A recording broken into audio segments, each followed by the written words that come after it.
NASA वालों ने भगवान विष्णु के बारे में बताया एक अनोखा रहस्य। आखिर वो रहस्य क्या है और हिंदू धर्म के पुराणों से कैसे जुड़ा है?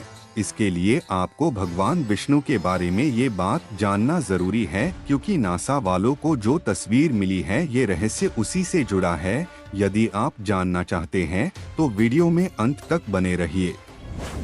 महाभारत में आपने बर्बरीक के बारे सुना ही होगा। युद्ध के बाद जब माता गांधारी ने भगवान श्री कृष्ण को श्राप दिया तो उसके बाद भगवान श्री कृष्ण ने गांधारी को बर्बरीक से मिलवाया था। गांधारी ने यह प्रश्न किया था कि क्या माधव ने ही मेरे 100 पुत्रों का वध करवाया था? तब बर्बरीक ने कहा, कौन से 100 पुत्र? इस युद्ध में केवल कृष्ण ही कृष्ण को मार रहे थे, कृष्ण ही लड़ रहे थे, कृष्ण ही जीत रहे थे। यहाँ पर कोई भीष्म नहीं, कोई अर्जुन नहीं, कोई कर्ण नहीं, सब श्री कृष्ण ही थे। बर्बरीक की बात गांधारी को समझ नहीं आई। रुकिए, मैं अपने शब्दों में बताता हूँ कि श्री कृष्ण ने क्या कहा।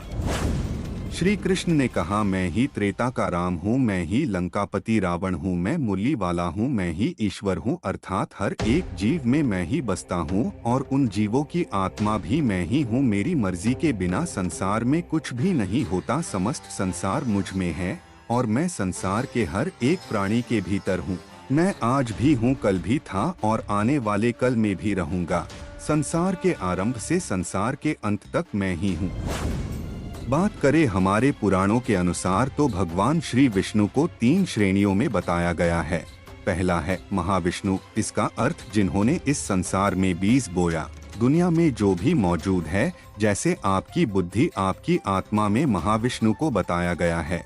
क्षीरोदक्षाय विष्णु। जब हम बात करते हैं हर जगह भगवान है, तो वहाँ की हवा में, पेड़ पौधे, धरती में, कण कण में, अर्थात छोटी सी छोटी चीज में भगवान है, तो वहाँ बात की जाती है क्षीरोदक्षाय विष्णु के बारे में। तीसरा और अंतिम है गर्भोदक्षायी विष्णु, जिनके लिए कहा जाता है इन्हीं के नाभि कमल से ब्रह्मा जी की उत्पत्ति हुई थी। उसके बाद ब्रह्मा जी ने संसार की रचना की। उसके बाद भगवान विष्णु ने संसार को संभालने का कार्यभार उठा लिया था।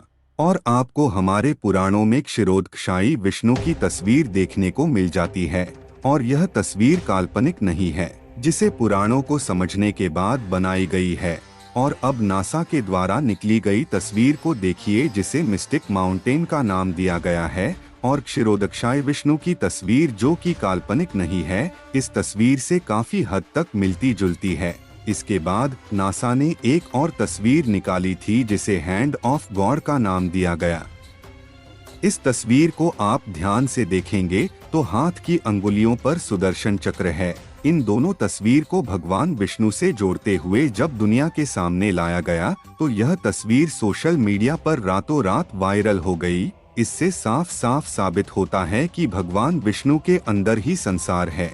हालांकि विज्ञान इन चीजों पर विश्वास नहीं करता जब तक उन्हें कोई प्रूफ न मिले, इसीलिए समय समय पर ये प्रकृति अपने चमत्कार दिखाती रहती है, इनको एहसास कराती रहती है कि भगवान आज भी मौजूद है। यह कड़वा सच है, कोई माने या ना माने। यदि आप नहीं मानते हैं तो विज्ञान से या अपने आप से ये सवाल कीजिए, कभी किसी मरे हुए व्यक्ति को कोई जीवित क्यों नहीं कर सकता है? और विज्ञान का कहना है कि पृथ्वी की उत्पत्ति एक बड़े से गोले के विस्फोट से हुई है, लेकिन सवाल ये उठता है वो गोला कहाँ से आया है? इसका जवाब साइंस के पास भी नहीं है। इतना ही नहीं, हर जीव की मृत्यु क्यों होती है? ऐसे बहुत से सवालों के जवाब नहीं मिले। इसीलिए कहते हैं जहाँ विज्ञान की सोच खत्म होती है, वहाँ से पुराणों में लिखी गई बातें शुरू होती है। तो दोस्तों, भगवान है इस दुनिया में, इस बात को ना मानने वाले मनुष्यों को और विज्ञान को समय समय पर प्रमाण मिलता रहता है। ऐसे ही वीडियो देखने के लिए हमारे चैनल को सब्सक्राइब करें और वीडियो लाइक, शेयर, कमेंट करें, ताकि जिन्हें नहीं पता उन्हें इस वीडियो के माध्यम से जरूर बताएं। धन्यवाद दोस्तों, फिर मिलते हैं।